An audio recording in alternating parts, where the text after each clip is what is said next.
Yeah, she's having a good job. Yeah, really good.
Every day this never-ending pressure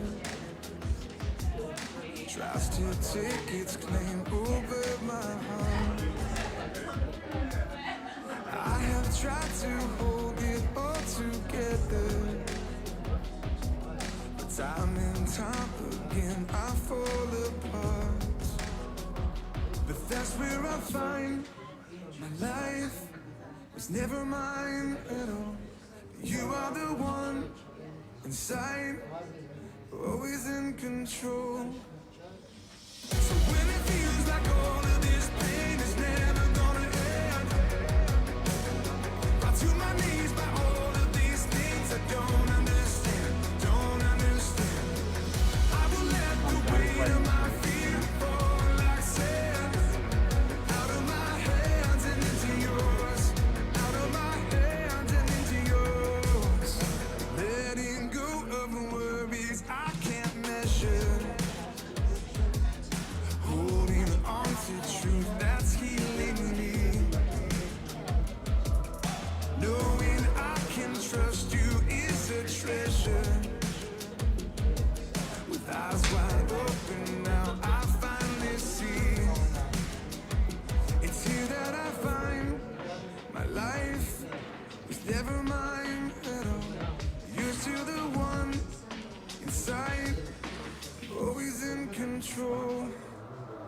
So when it feels like all of this pain is never gonna end, brought to my knees by all of these things I don't understand, don't understand. I will let the weight of my fear fall like sand, out of my hands and into yours, out of my hands and into yours. Take this out of my hands, take this out of my hands, take this out of my hands, it's out of my hands. There's nothing that you can handle. God, you are strong enough. Only you can take this out of my hands, out of my hands. You're greater than all my sorrows, worthy of all my trust. Thank God they'd be naughty in public now. Please don't like it, never mind. Will you stop talking? Good morning, everybody. Good morning, everybody. That's better. Come on. You wonderful people make this service, all right? Andy and I are just additional bolt-ons for the work of Spirit. You bring the energy, you create this service, and you create everything that's going to happen in the next hour. So I'm going to blame each and every one of you when it goes horribly wrong. So, without further ado, welcome to our divine service on the Sunday morning, and welcome to those wonderful people who are watching us from the internet. And thank you to Pauline for being our online host and moderator. Great pleasure to welcome back a wonderful gentleman who works for Spirit very, very hard, Mr. Andy Ford. Andy, pleasure to have you with us. Nice to see you again, Lawrence. Thank you. So, if we could commence this morning's service with our opening prayer, please, Yeah. Andy. Just like to join me in the silence.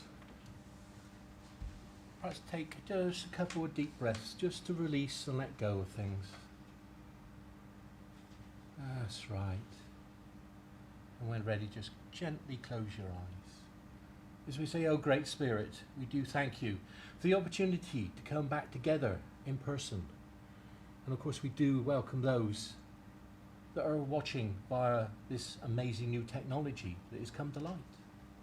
But within this time, we know that there are, each one of us have either had difficulties or challenges throughout this time, or know others within our family or within our friends that we would always send our thoughts to.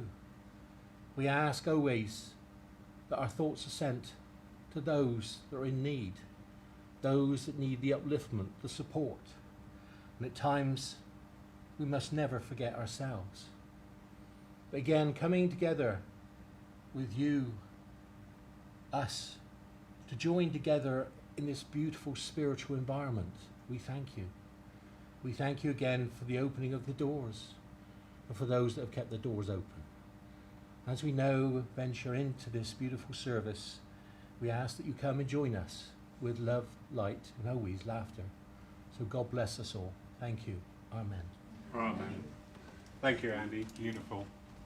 And now, if you care to, please join in with saying the Lord's Prayer. Our Father, who art in heaven, hallowed be thy name. Thy kingdom come, thine will be done, on earth as it is in heaven. Give us this day our daily bread, and forgive us our trespasses, as we forgive those who trespass against us. And leave us not when in temptation, but deliver us from evil. For thine is the kingdom, the power and the glory, forever and ever. Amen. Thank you. And now we come to the part of the service which we dedicate to the art of healing. I always say this because I mean it and I believe it so fervently. We are all healers of one description or another. You know, don't let us be tied down to whichever discipline we associate ourselves with. It's just by talking, it's just by being with people, just by being in a place. We can all partake in the act of healing. So we'll go into a short piece of music, and I'll just invite you, please, just to gently close your eyes and work with your heart chakra, that place where all love flows, because love and healing are one and the same. And send out your thoughts to those people that you know, situations that you are aware of, countries, the environment, it matters not. Go where you are drawn and just send out that love, and know and trust that in taking part in giving healing, that you receive healing also. So we just gently now go into this short time of meditation.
gracious and divine God of our own understanding, we thank you for this opportunity to partake in this act of service and humility, sending out that which costs us nothing, sending out that love, sending out those thoughts, sending out our care and our compassion. And for being part of this act, we truly thank you. Amen.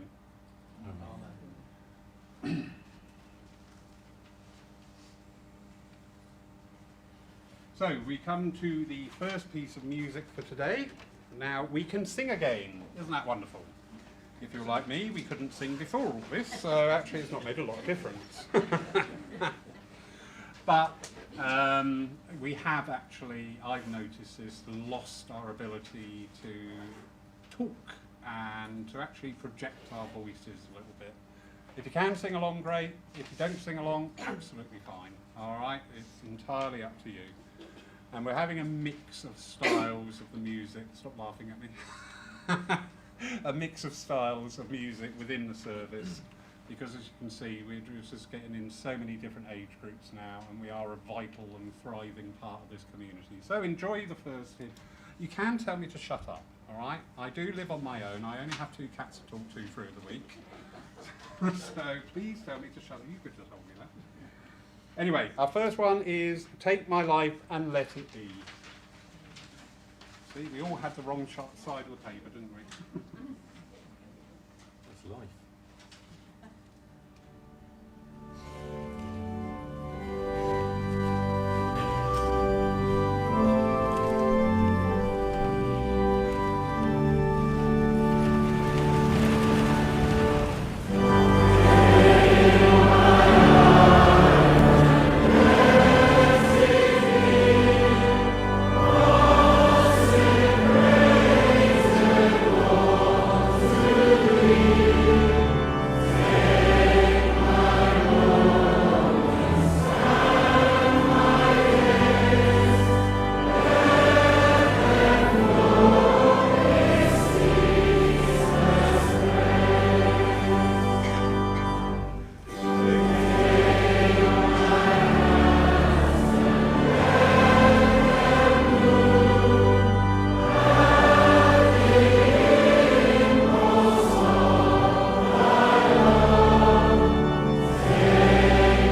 now like to hand over to Andy for the Lyceum part of the service today. For those of you who are not familiar, once a month we will be doing these styles of services where the guest and the medium for the day will be delivering some of their knowledge and understanding about spiritualism, be it the movement itself or some of the great figures of the past. Because I think it's really invigorating to learn, you know, that we are not just one thing, we are so much, and there is so much within spiritualism. So Andy, sir, if I may. Yes. Good morning. Good morning. Ah, they're still awake, that's good. That's This morning, yeah, I want to have a chat about a gentleman of the past. I've got 2 books with me. Don't worry, I'm not going to read them all at you. Don't worry, sorry. But there's just a couple clips in there in each that I wanted to sort of read that goes in line with this gentleman. And this gentleman, some of you most probably would have heard of, is Albert Best. I mean, I love the stories about Albert. And the fact is, I always think that it's a bit like, I think, times that have gone by. Sometimes the best way of teaching people about things, and it used to be this way, is through stories. I know that I was taught certain aspects of things in my past through stories, and I remember those stories even now. You know, so it's to me it's a lovely way of learning and remembering things. Now you can actually Google Albert, so you will be able to dig a bit more into his actual life, but. Or the things I just want to sort of prepare you for what we're about to, or what I'm about to say, is Albert was an Irishman, and he went to serve in the war, and unfortunately when he was away, his family got killed in an air raid. He eventually then moved over to Glasgow, where he lived, and some people used to say it was an interesting combination of an Irish Glaswegian accent he had, you know, from that point of view. Beautiful. But for those, and I mean, I know that you're all too young to remember this, but he was actually the footballer Georgie Best's uncle. Yeah. So, you remember Georgie? You know. It wasn't you that went out with him, was it? Oh, right. Probably. Yeah. You can always tell the dodgy ones, you know. But so, you know, but Albert, as I said, would become known as the man of names and numbers, because he used to bring through these amazing names and addresses. And they often say it was the reason why is because he used to work in the post office. He was so used to dealing with this that his mind, his brain, you know, that's what he was almost programmed to look for. And they say he was, you know, as I said, amazing for this. And there are some stories that I'm going to give you about Albert that Anish, I think, demonstrates lovely Albert and his trust in the spirit world, but actually what I call the intelligence of the spirit world as well. And there's one in here as well that I often remind people that actually the spirit world have got a sense of humour. And I've found this out myself at times when you've got to be careful because they do like to bring that sense of humour forth, you know. So I'm going to take 2 little stories from these and I'm going to add to them. There's 2 lovely books called The Great Moments of Modern Mediumship, Volume 1 and Volume 2. These have got stories about all the past mediums. They're brilliant, they really are. They're lovely. I love these books because you know, these are stories that I had never heard before. And they're going back, Harry Edwards and people like that are all, you know, mentioned in there of the stories of what happened. And I think it's a lovely thing to, as I said, to remember that we have actually got quite a history, and it's one of those things that we actually don't shout about enough, about what has happened in our history, in our past. So basically this is the first one. This is the one where actually, as I said, it shows the fun from the spirit world. Well, they think it's fun anyway. Mr. Best sat in a large and very heavy looking armchair at the far end of a well-lit sitting room, whilst the rest of the group was seated around the room in a sort of circle formation. Mr. Best closed his eyes and fell into a sort of trance, and a voice spoke through him in an accent which was hard to distinguish as many exact nationality. He began to give what I believe was a message from the spirit on the other side to one of my colleagues, who was confirming what he was hearing when, without warning, the chair on which Mr. Best was sitting began to shake furiously. Mr. Best snapped out of his trance and state and began to protest to unseen forces around him, saying, "Stop that and put me down." If I had not been in the company of people who I'd considered sane of mind, I would not have believed my eyes as the chair, along with Mr. Best, lifted up till the little man's head was near the ceiling height. No sooner had this happened that voices could be heard, which I can only say came from no one sitting in that room. The chair slowly returned to the floor, with Mr. Best still calling out to the invisible forces around him, and the session ended soon afterward. The medium explained that he was unharmed and never in any danger, but he did not like when they played games like that just to impress people. He said that the spirits who had played this prank on him were men who had been part of his squadron during the war and who had died in Africa in 1943. This Mr. Best's account, quite honestly, I along with most of the group, even those amongst us with a background in physics, have absolutely no explanation for what they experienced. And for me, that again shows the fact is, as we know, they're still alive. Their personality is still there. You know, you got them coming to Albert, and poor Albert then, as I said, being the brunt of their joke, which they thought was hilarious. He didn't find it funny at all. You know, he was trying to do something, you know.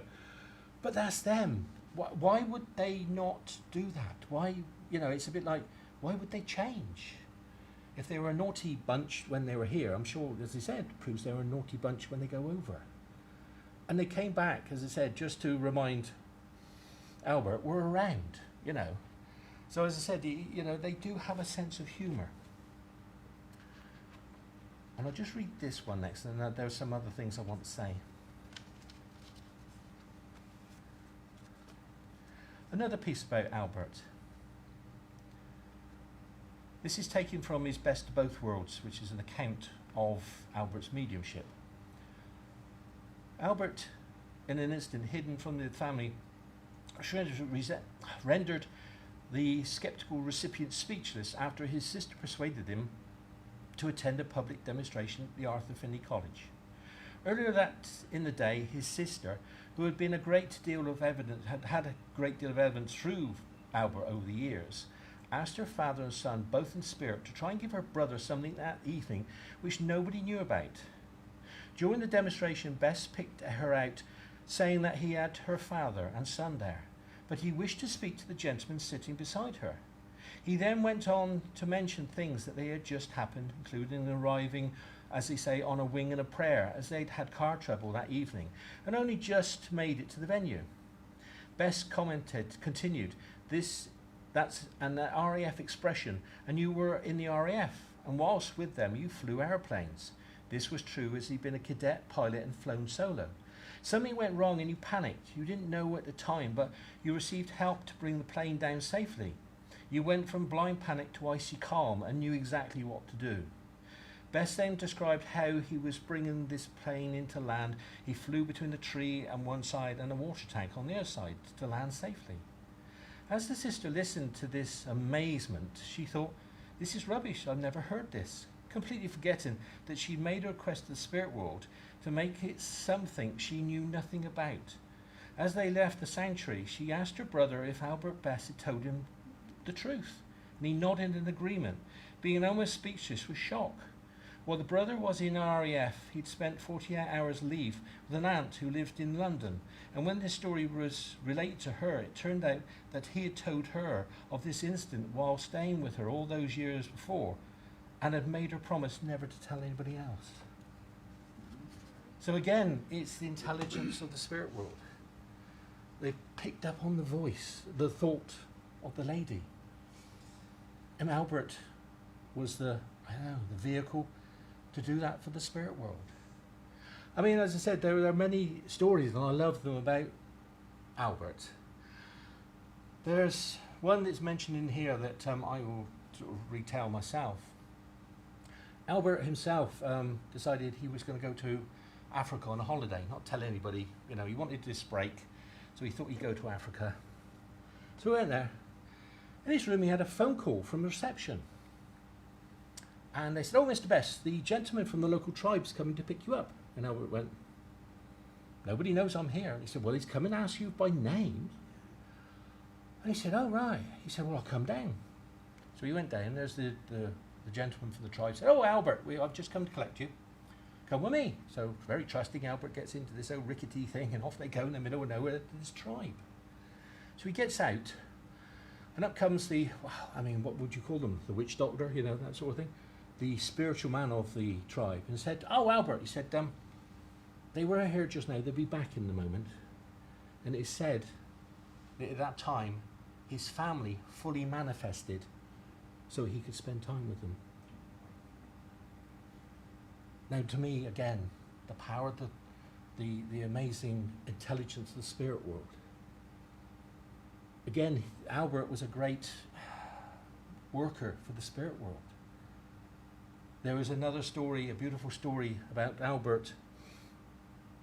It was in winter up in Scotland. Now, I've never been to Scotland in winter, but I hear that when it snows, it really, whoa, And it was sort of white, white and blizzardy. No roads, just snow. And he rang up a friend of his and said to her, can you come and get me? We've got to go out. And she said, Albert, have you seen the weather? We can't go out. He said, yes, you can. She said, I don't think so, Albert. He said, no, Spirit will tell me I've got to go out. So again, very trusting, she came out and picked Albert up, and they went out of where they were living, and he's going, keep going. And she's, it's just blizzard, there's nothing. He's going, keep going. No, stop. And he got out of the car, he went up, disappeared over a snowdrift, went down the other side, and brought back what looked like a down and out, what they called a hobo. Got him in the car and got him back to his place. The spirit world had told Albert that this gentleman used to be a fantastic surgeon, but he'd lost his wife, and henceforth he'd lost interest in life. But they needed him to be saved because he had so much work to be done. And he got himself, back together. He got himself in, he got back to surgery, and he got his life back. And it said that Albert invited him to one of Albert's own private seances. And they say within the seance, this gentleman's wife fully materialized in her wedding dress, and he danced with her once again. The power of the Spirit. To me, it's mind-blowing. It really is. It touches my heart. It's a bit like, Albert's one of many that gave the spirit world room to do what they needed to do. Not restrict them in any way. He had such trust in the spirit world. He had such a connection on that level that he knew that if he was being told something, he needed to do it. There is also another great story of Albert. Those going back in those times, they used to do awards, like Medium of the Year, I'm sure if they did them now, Lawrence would have one. Did them now, it'd be all out warfare. I didn't say what you get the award for, though. Thank you. That's right, anytime. But he stood up to give what was supposed to be, obviously an address, a thank you bit. He wasn't supposed to give a message, but he gave a message. He went to a lady in the audience, gave her the evidence, so that she knew exactly who was communicating to her.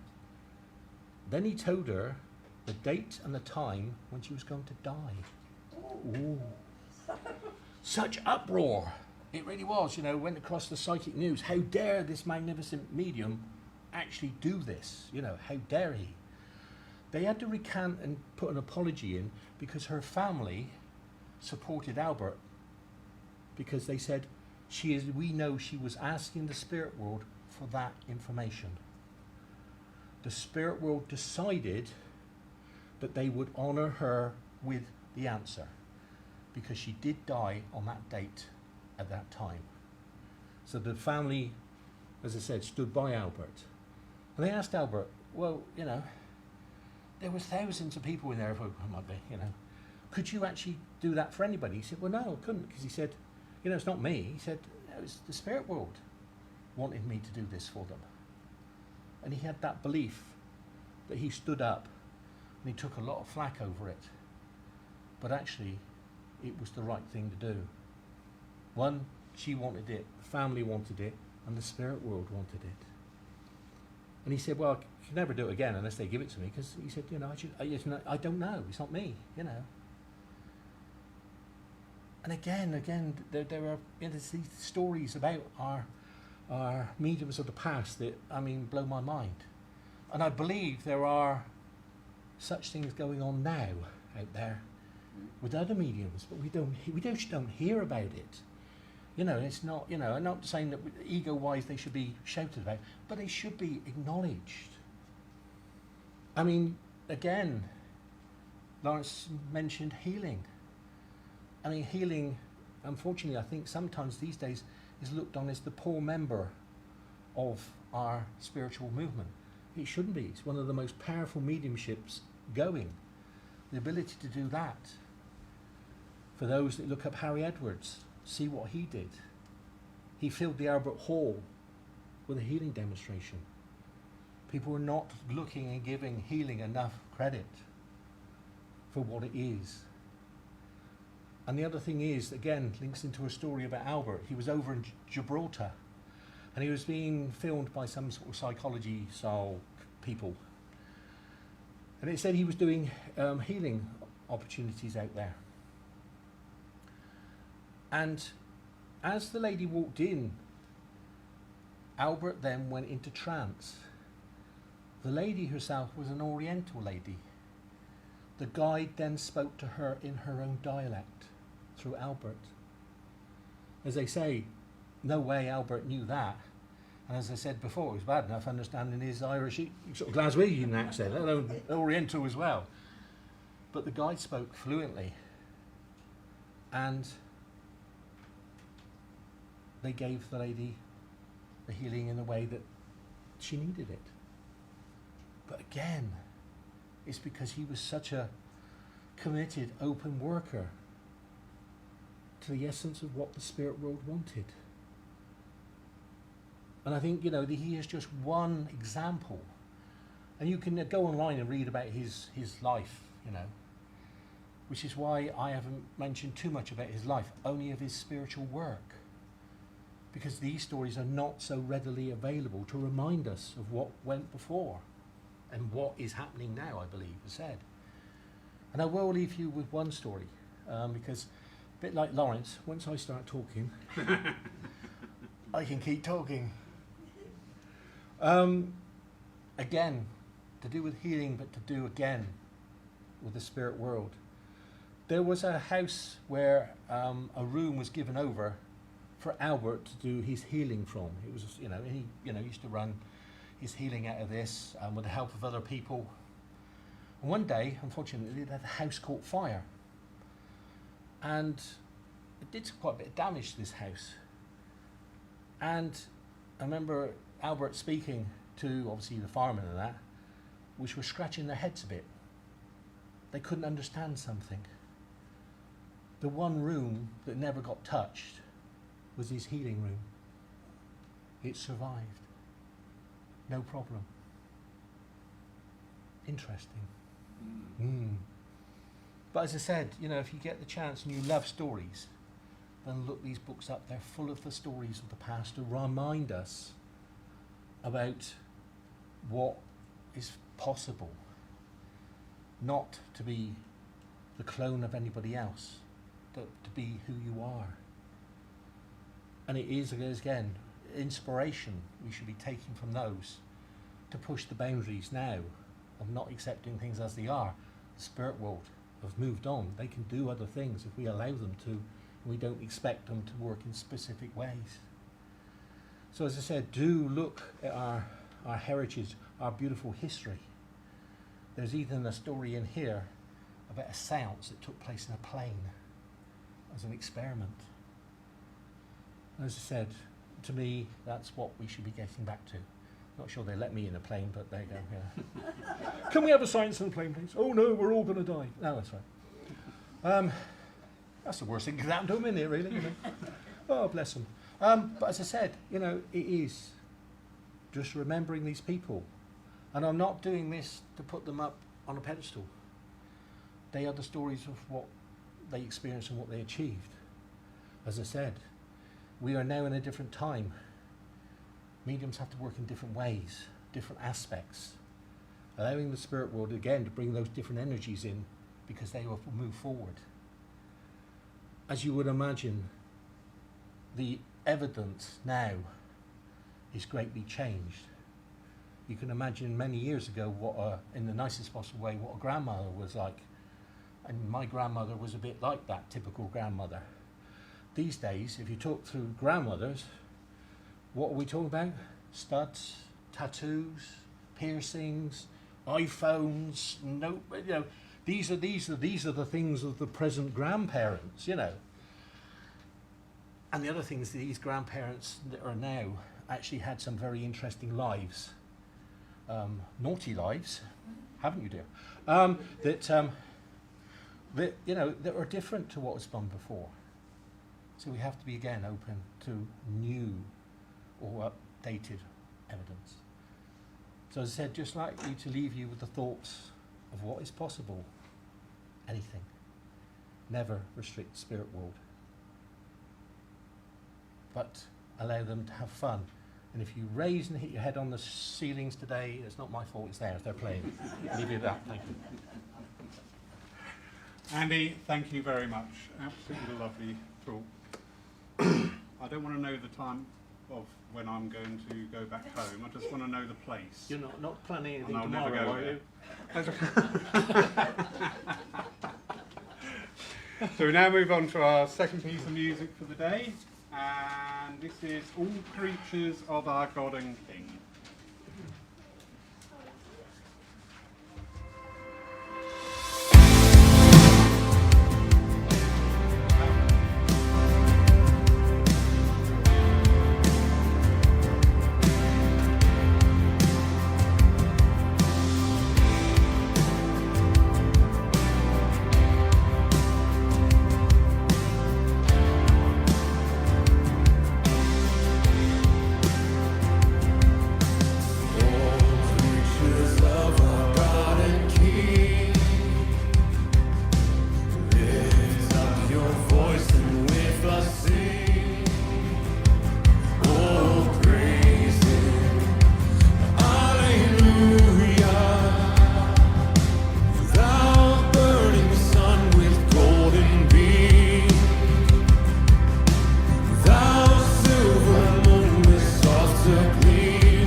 back there. I like that. We now hand over to Andy for his demonstration of mediumship today. We would ask if Andy does come to you, a nice clear response, please, with a yes or no. Helps Andy know that he's in the right place and works on that energy vibration. We may go over 12 o'clock if it's all right with Andy. If anybody needs to leave because they've got parking tickets or whatever, absolutely fine. Just make your way out quietly. So without further ado, Mr. Ford. Thank you very much. Good morning again. No, a bit more I need now. Good morning. Morning. That's it, yes, yes. I always say, you lot approve, you need to prove you're alive. I know they are. Gonna say, yes. I always say it's important, music just before anybody works, a bit of rhythm, that's good because it gets the energy going. There's one lovely church that actually plays Spirit in the Sky for me before I love that bit of rock, get going, mate, innit, really, Yeah. So how am I going to work? Well, I don't know until it's going to start because sometimes I said my spiritual sat-nav kicks in and I know where I'm going. Sometimes I got drawn to an area, or sometimes I've got a clue. So just stick your hand up if you've got any idea what I'm talking about. They do this because, you see, I'm a Taurian. I love stability. I know, you know what I mean? Yeah. I want to know what I'm doing. It's like, no, you ain't doing that. We will mess you out so that you keep you on your toes, Bless them. And that's the word I use in here, not the word when I'm not in here, all right?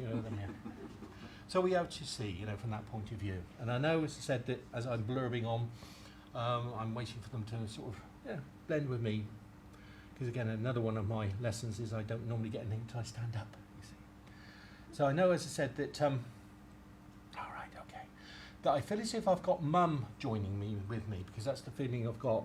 And as though its Mum is moving in, I know that as I'm talking at the moment, I am actually sort of a bit short of breath, a bit tight around the chest, and I know, as I said, it's almost like I'm having struggles to actually get this out. I know that sort of thing, and it's a bit like, I feel as if again that there was issues around. I feel as if I'm saying there's an issue around like. I was going to say she's unbalanced, and I don't mean it like that. It's just the fact that she had problems, I think, again, with balance again towards the end, because I feel as if, again, I'm not quite there. I feel as if, again, there should be something that recognises that she's weaving in out of almost consciousness. Can you understand that over here? No, I was going to say, you can, my love. It's funny, because I've drawn over there, but I was looking at you when I was talking, wasn't I? Oh, yeah. I should know better, really, right. But can you understand everything I've said, my darling? Absolutely. Right, okay, because I know, as I said, that, but Mum, as I said, this is what I call Mum, as she would say, in my weakened state. If I get Mum in her, full state, then I've got Mum with me. Yeah. And what I mean by that is I've got this energy now of Mum. Do you know what I mean? Yeah. So I know the fact is that it's a bit like I know she's telling me the fact that I need to do what she tells me to do. You understand? It's like, I will tell you what to say, don't deviate, tell her, And I know in life it was beautiful because that was the way that if it was a bit like if you needed help, that's the way she would provide help. Sit down, we talk about it, I'll tell you, you go and do it. Bless her. But she always meant that with a love, if you see what I mean. There is, it's a bit like she said to me, don't make me out to be a tyrant. I wasn't. There was that gentler, loving side to her as well. It's just at times she had which she needed was, I need to be in charge times. Yeah. I need to get this done. You understand when it's almost like if she didn't do it, it wouldn't get done. Yes. And I know a lot through her life landed on her shoulders. Because I know it's almost like I can feel like when those yokes on there, so I'm like, And at times I know that sort of, that did drain her, Because I feel as if there was a bit of her time in her life where literally she was up at morning and didn't stop until, late at night. Because it was needed to be done. And I feel as if, you understand that it feels like within those periods that she had a job as well as doing the home. Because it's almost like, I have to do everything again, it really is. And it's almost like the feeling that I need to put the sort of food on the table almost. You understand that with her, And I know this feeling of, either she was on her own or she felt on her own, because it's almost like, again, this the feeling I have to do it, you know, from that point of view. But I know, as I said, then, my darling, then you've got siblings, because I feel as if there are brothers there. Because I know, as I said, the fact is that she said, I need to keep the men more in line than I do the women, she said, you know. And it's almost like she is that supportive thing, but it's almost of, again, it's a bit like having to tell them what to do, when to do it, you know. She had this belief that women could do it, but not men. Bless her, you know. And it's a bit, but they did listen to her. I don't think anybody wouldn't listen to her, dear, you know. Yeah, I would, you know. But I know, as I said, it's just putting a sort of aspect of her life there, you know. And I know the fact is that she is saying to me that you yourself can relate to this, because she said you've been through it. You know, you really have. And she said, you know, you've got a lot of her grit and determination that she had. You know, you were also stubborn, my dear. Yes. Oh, yeah, yeah. I didn't like to admit to that myself, but you're quite right. That's the trouble, you know. That's what makes her so lovable, you know. Right? Or infuriating, one or the other. I'll go with lovable. But I know, as I said, that it is that aspect of, and I know what that's feeling like, is again, that when you set your mind to something, you'll do it. And you've had to, you know. And she's actually saying to me, again, you know what it's like to run a home and a business, you know, or job in business. You really do, you know, and juggle those plates. But she's saying the fact is that you've got to remember now, this is your time. Because I don't feel as if you haven't, you're very good at saying yes, but it's been trying to learn to say that big little word no. You understand, you know. So it's a bit like, but you know, you do need your time, and it's a bit like, what will feed you now? You know, and I feel as if, you know, she's saying to sort of get out, nice day, beach, sea, relax. So she's saying the fact is, again, yeah, there are things that you can put off till tomorrow. Not everything has to be done today and now. Okay? You know, you've got her permission, you know. Not mine, because I get into trouble, you see. Otherwise, I always blame them.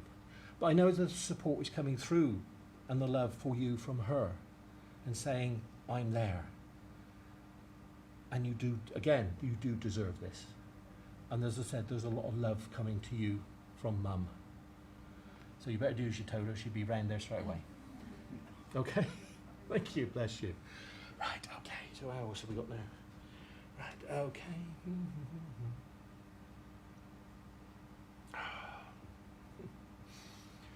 Right, so we have now got the lady who's moved out the way.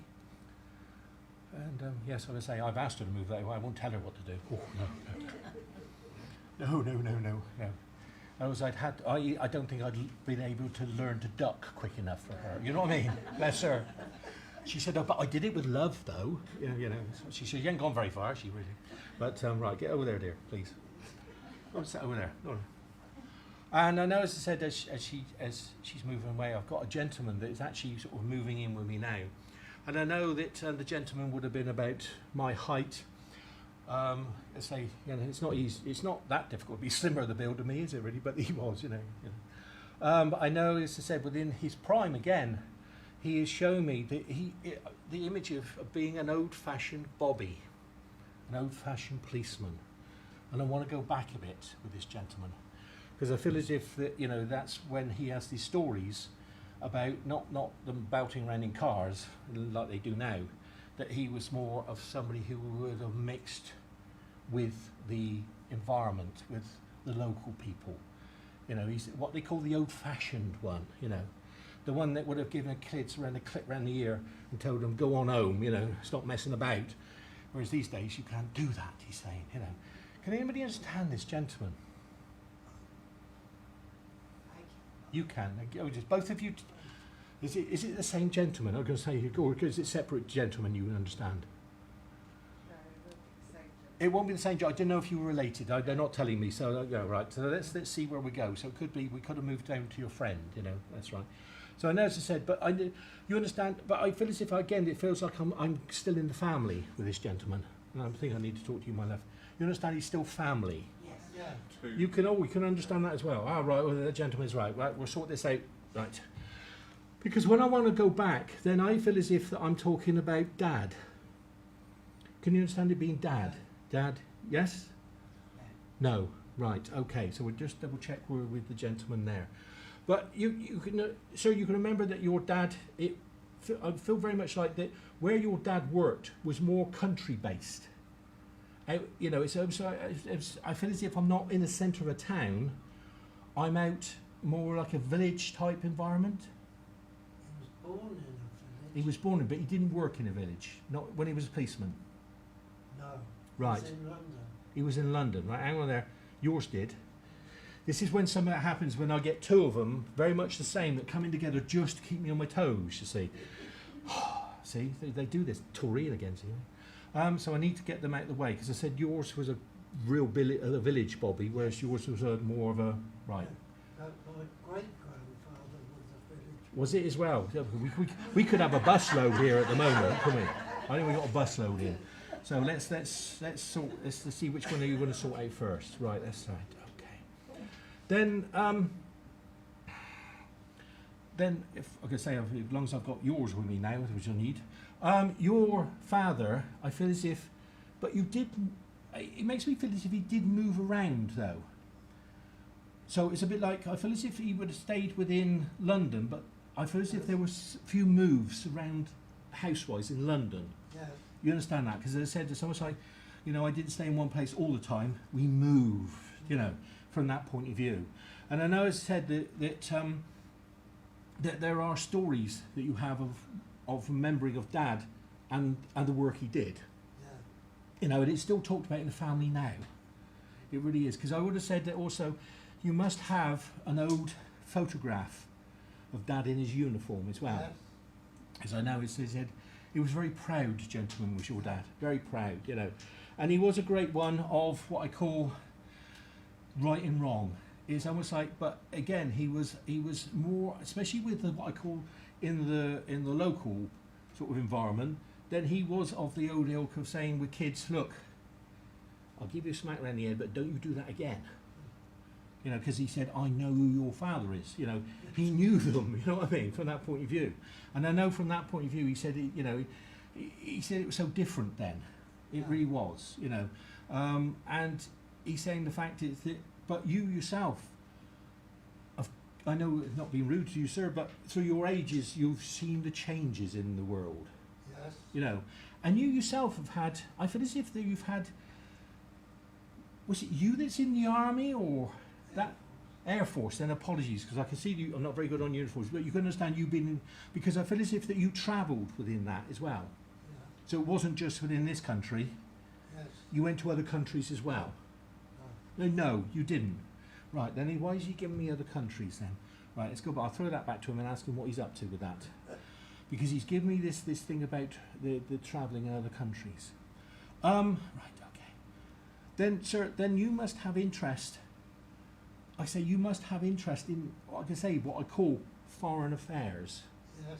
Right, that's it then, because he kept taking me to different countries, and I thought he meant you were, but you like that. That's what you like. It's almost like keeping abreast of far, and you have done over quite a bit of your life. Loved watching how things change Yes. within that world, you know. And he said, you know, it's obviously in conversations that you have with other people about that as well, Yes. you know. And he said, you know, because he said the fact is that you've got a bit of a mind like a sponge. He said you absorb information.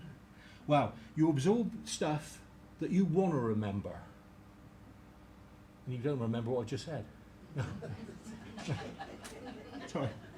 He said it's the stuff that interests you that you really remember, you know. And he said other stuff that isn't trivial, he said why bother remembering it, you know, from that point of view. So, you know. And I know, as I said, the fact is that you very much like your dad. Yes. You very much like your dad, he's saying, no, from that point of view. And it's almost, again, you were a great one that, you know, right and wrong, he said, because of the way you were brought up, you know, from that point of view. And he said it was nice to come back, he said, to be able to just connect to you again, you know, on this day, you know, and to say to you, you know, again, now things are opening up to get you out into the fresh air where you can. Because I feel as if it's almost like, again, reconnecting to friends and people is important now. And he's sort of encouraging you to do that, you know, slowly when you feel like it. But again, you like that interaction with people, he said, you know. He said it's better than being sort of on your own, he said, you know. So he said, encourage you again, when you can, connect with people. You know, go and have a natter with somebody, have a coffee or something, get yourself out, you know. So he said he's encouraging you for that. And from the spirit world, there's lots of love there from you, from your dad and everybody else that's over there as well for you. Right, let's get back to the lady drinking her gin. Right then, right. So let's get your dad in, who, like I say, feels like very much like he was the village style Bobby. And but again, with your dad, you know, I feel as if your dad's got a lovely sense of humour about him. Yes, yeah, it matches mine, which gets me into trouble, you see. Yeah. But like I say, he is because he's shown me the old thing. Was it the laughing policeman? Yes. And it's almost like, yeah, I feel as if when we're talking about your dad, when he laughed. You know, it wasn't just a titter; it was a good old laugh. You know. And I know, as I said, the fact is that, you know, your dad, as he's coming through to me, feels like definitely like a fun person, you know.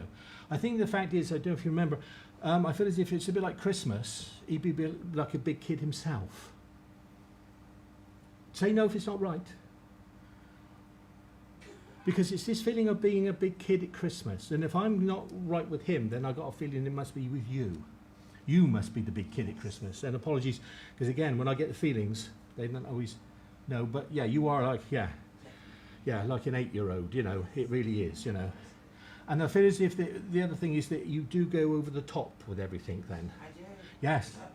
You know, he's saying your place is a bit like a fairy grotto, isn't it, really, you know? Kind of. Yeah, yes, right. and I feel as if that because he's saying to me that you start on that as soon as you can before Christmas, you know. And, you know, I think it's Easter time you start, isn't it, really? But no, but he is saying that he, you know, not as bad as that, a little bit later, you know, all right, okay, you know, shortly anyway. But I know, as I said, he's, you know, that's the essence of what he's seen with you. You know, it's almost that beautiful energy that you bring to that sort of thing, you know. But he was also saying, my love, that you've got a wicked sense of humour as well. Yes. Yeah, I love people that bring friends because they always nod at the end and tell me things. Just checking. That's it, yeah. Yes. We won't ask about the stories, all right, dear, you know. Good. No, yes, right. No, it's a family day, you know what I mean? Yeah, that's right. But I know from that, as I said, you know, again, it brings in Dad's humour, but it also brings in the essence of who you are. But I know, as you said, the fact is that, you know, you yourself have got a strong will about you. You know, we won't say too much about stubbornness, but it's strong will, you know. Yes. And I know he said that, again, you yourself, like the other lady, have needed this. Yes. You know, I know people go through the battles, but you yourself have had to almost like stand up alone and you know, deal with things, you know. And I know they said it sort of came at you one way, like a bus hitting you, and then something like they reverse back over you in this bus, you know. Yes. And he said that he is so proud of you because he said, although these things brought you to your knees, you weren't going to let that beat you, he said. You know, he said, you know, you really have done so well. But he said, will you stop criticising yourself? I'm sure. Yes, you are your own worst enemy. You really are, dear. Yes. Yeah, and he said, why don't you listen to her more? She tells you, but you don't listen. She does. I know, yes. Yeah, because he said, I'm stood there and I'm shaking my head. He said, she's not listening again, you know.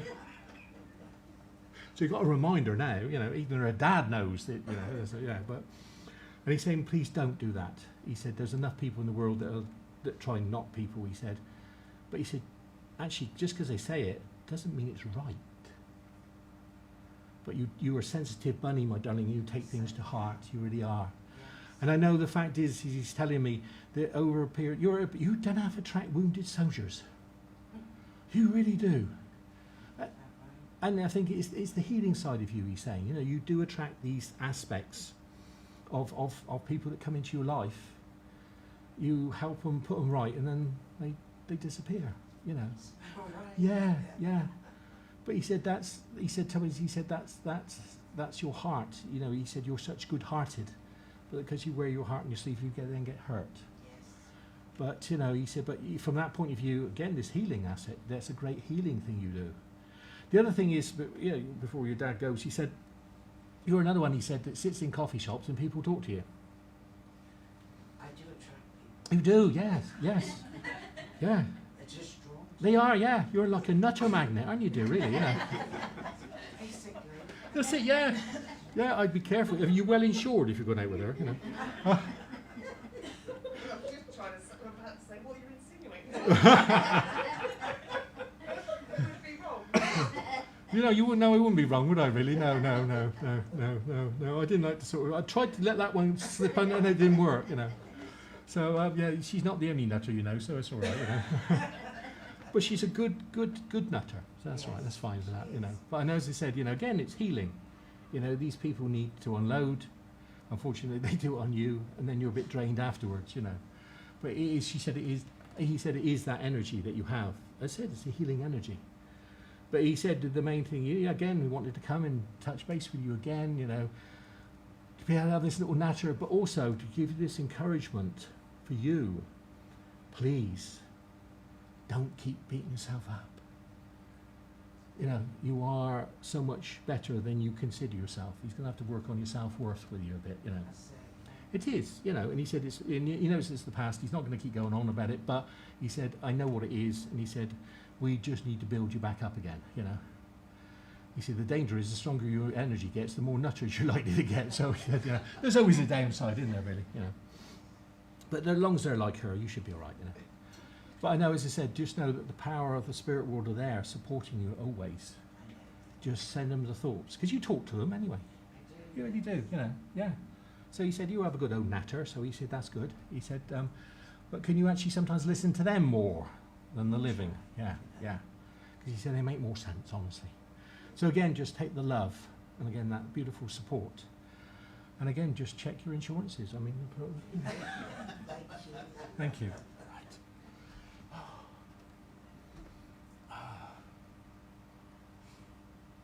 I'm not going to say I'm sure we got time for another one, which will be a quick one, because usually means if I say that, it's going to be the longest one I do.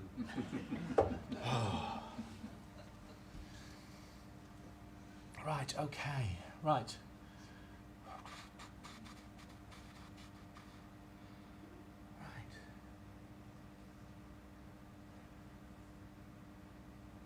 Right, okay, I've got a gentleman. Oh, well, I've got two gentlemen. See, I told you I shouldn't have said that. I've got two gentlemen coming in. One at a time, please. I got one gentleman who, I'm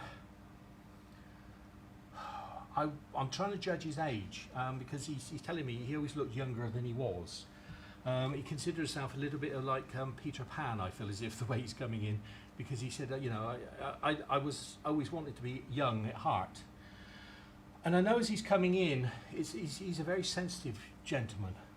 And I feel as if this he's telling about, but this feels like I don't feel as if I've got family. I do feel as if I've got somebody, and it does feel like a acquaintance or a friend that's come in, because this gentleman's saying he's a very sensitive gentleman, very sensitive soul, very artistic, and he loved, I guess, he loved music as well and that sort of thing. I said I'm trying to tie him down on the nicest possible way to actually find out how he passed. And he doesn't like talking about how he passed. You know, he's one of the sort of people that he's always trying to talk about the good things. He's always talking about the things that are better in his life. Whereas I know that he went through quite some hardships within his life, and it's almost like, I don't want to talk about those. I really don't. I don't want to go there. But as I said, I know he's known for this artistic side he has. He really has. Can you understand that, my love? Right, because so is it several people here or just one? There's two there, so that's that. So like I say, but I know, as I said, but I feel as if it's almost like, but I don't feel as if he was that old when he passed. You know, I'm talking possibly in his 30s. No, mine's older. Yours is older. Does that make sense? A bit older. A little bit older, but still in his 30s range, is it? Yeah. Thank you, my love. I think I am with that lady, because I know, as I said, the you know, he did struggle because of his sensitivity. Yes, He really did. He was a bit like, unfortunately, a bit like the lady over there. He took everything to heart. He really did. You know, and I feel as if that, you know, at times he would be a bit reclusive. yes. He would hide away, you know. And I feel as if that, unfortunately, with him, it was almost like he had his major highs, but there were major lows as well. I'd say with him, it was either one thing or another, That's right. you know. And not being rude to him, but they often would say that he might have been on the spectrum, as they say. Yes. And he did struggle with dealing with emotions Yes, he did. and people at times. He really does, you know. But actually, he was such a fun person when he was on his high. He really was, because he was, you know, he could be very flamboyant when he was on his high. Oh, you know, because it's almost like, you know, I can say, I think he also, when he was on his high, he dressed flamboyantly as well. Because I know, as I'm sort of stood here, I could, you know, I mean, the colours and the, you know, and I know he was a great one. I feel as if he would gesture with his arms, like, you know, I'm here, you know. Yes.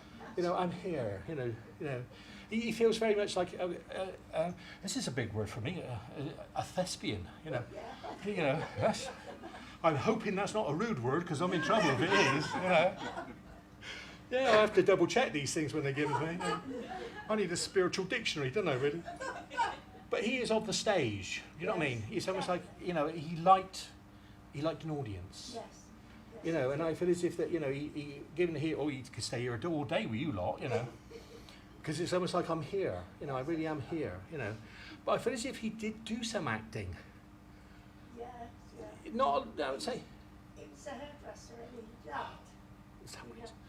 Because I know, as I said, it's almost like I know that this I think the way you fix it, I think he just saw the world as a stage. Yes, he did. He really did, you know, it's almost like, you know, and you gave him that opportunity. Then he loved to be the centre of attention. You know, he really did. It's almost like him was there, that was it. Yes. And he loved, he soaked it up, you know. But, you know, oh, you said he was a hairdresser. Because it's funny, because I was going to say to you that the old women loved him. Oh, yes. I mean, definitely. you know, he was such a, you know, they were lovies, you know, they really were, oh, isn't he lovely? Oh, he's so magnificent, you know, he's, oh, what a boy, you know. And he liked all this. He loved it. Yeah, you know. He loved it. You know, he said a few rinses and a few perms. He said I was well away, you know. You know. But I know he's got a great sense of humour to him as well. He really has, you know. And that thing. But I feel as if that he liked this bling as well. Oh, oh, God, yeah. He said, actually, because I was going to say to him, you were most probably the bling king. He said, no, it was the bling queen, he said. Yeah, it was. I said, yeah. Yeah. So he changed it for me. He said, you know, yes. He said yes. He said nobody could out queen me. He said, you know, he really couldn't. You know, on a good day, he said, you know, from that point of view. But I know he struggled with that aspect of himself, because again, that caused his depressions. You know, and again, he didn't.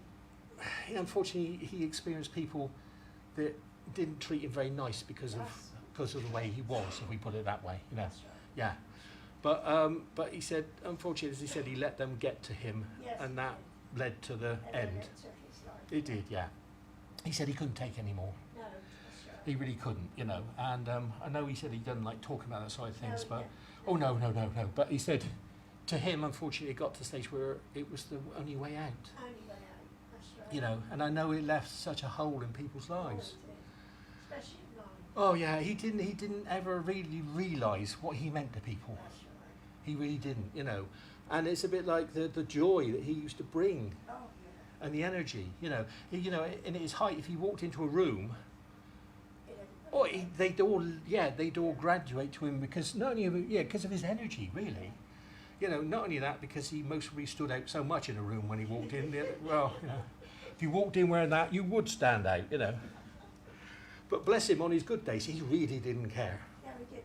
It was sort of, you know, it's, this is me, you know, that's it, yeah. Then he must have used to dye his hair or something, Yes, he did. because it's almost like, what colour is it going to be today, you know? Bless him. I love him, you know, but he's, I love him because he's such a great communicator, and he was. I used to go in and he used to, Oh. well, I used to go, well, what colour? That's it, yeah. Yeah, I worry what colour you might come out with if he was doing it as well. So, I think we'll do this today, dear, it'll suit you, you know. Bless, you know. But I know, as I said, he said that obviously now, you know, he doesn't have those worries. He's freedom, and, you know. And he said, you know, you should see some of the stuff I can wear up here, he said. You know, and he said, I can still find an audience, so don't worry about that. Yes. He said, I could outdo the Rocky Horror Show any day, he said. And he said to me, when are you going then, dear, to the Rocky Horror Show? He said, I can't wait to see you all dressed up, he said. You know. But he had that cheeky side to him as well. He really did, and he got away with it. Yes, he did. So I know, as I said, it's almost like bringing, you know, the essence of his here. He would want to bring the laughter to everybody. Oh, yes, he did. You know, the laughter that he gave, you know, and the joy that he gave. But he also wanted to say thank you for the joy that you gave him. Yeah. You know, he said that connection was a true connection. Yes. He said, you were a bit like my mum, he said. Yes, yeah. You know, and he said, yeah, he said there were times when she had to give me a good talking to, he said, you know. But he said, you know, what you said to him was meant kindly and to help. And he said it did. Yes, it did. But unfortunately, the other stuff did pile up on him, bless Oh, him, yeah, you know. yeah. But there you go. Yeah. He said, I'm over here now, he said, causing havoc, so don't worry. Oh, yeah, he He would do, yeah, and he's coming back to cause havoc as well, so watch out, you know. But on this time, he said, again, it's just this thing of giving you a big, he said, you've got to give her a big lovey kiss, he said, you know. Because he said, that's me. He was a Peter Pan at Barkston. He's fans of lots of things we can't mention in here, dear. But I know we will leave him, or him leave you with his love Oh, lovely. and his appreciation. And he said, as they say, he said, I'll be back. He will. Yes, He will. love you, thank you. Lovely. Right, Andrew. thank you very much, ladies and gentlemen. Oh, I love him. He was a good one to finish on, Yeah, actually. very much. Yes. Thank you very much, Andy. Just a few notices very quickly. Andy will be back with us on Saturday the 4th of September, and he'll be doing a double demonstration of trance Yep. with Ricky Whitemore. Yeah. That's going to be really interesting. So we're going to have two mediums up here, both in trance, talking to each other. Yeah, we're not going to talk to you. We'll just talk to each other. Yeah, that's okay. Don't blame them. That's right. No. But yeah, that's going to be quite an interesting evening. So thank you for that, Andy. This coming Wednesday at 3 o'clock, we have our healing hour. And this month we have Kevin Biggs back with us, and he'll be demonstrating Tibetan healing bowls. So we'll be talking about sound healing and a meditation using the Tibetan bowls, after which we hand over to the church healers to dispense healing. So if you are around this Wednesday at 3 o'clock, we would love to see you.